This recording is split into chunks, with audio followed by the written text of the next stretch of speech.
So we're ready to start designing our store. Shopify lets us do that in a very easy way.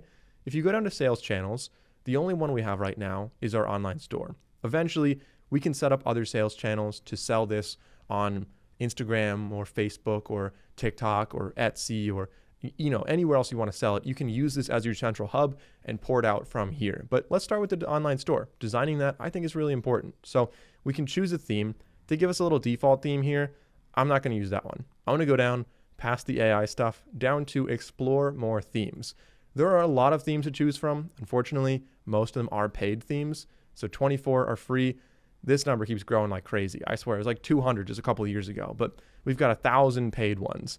They're expensive though. And I think for what we're doing, you probably don't need a paid theme, at least not yet. Maybe someday if your store grows and you want some specific feature in the paid ones, it could be worth it. But to get started, save the money, go with the free theme. And because depending on how many you're selling, choose the right theme for you. But I'm just going to list this right now with just one product, just for the sake of a simple website. And I'll go with the origin one. But feel free to browse around.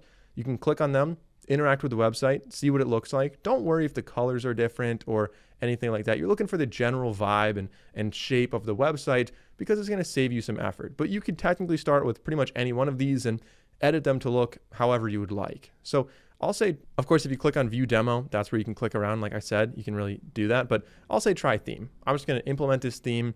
It's going to add it to our store themes, but it's not automatically going to make it our theme on the website. I'll explain what I mean right here. So at the top, this is the theme that is currently implemented on our website.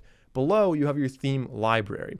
Down here, you can edit a theme. So in the future, if you want to change your website theme, you'll leave your main one active. You'll design a new store in the background in your theme library. You can go to edit theme, design it entirely, and then when you're ready, click publish. It's a hot swap. You don't have a half-baked website. It'll just automatically have the new website up and running. Because this is a brand new one though, we don't really need to do that. I'll just click publish right away and make this our main store, our main theme on here. So I'll say publish. That way, as we're building it, I can keep it updated and test out what it's going to look like on an iPad or a phone or a different device. It's really important to check the website as you're building it.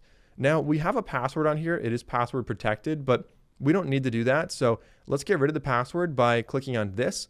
If you already added your address, it'll just say, click this to get rid of the password, but I didn't add a store address. So I'm going to click on that. It'll make me add a store address. There we go. The address is added. We can remove the password now. There we go. The address is added. We can remove the password now. And this theme, we're ready to go.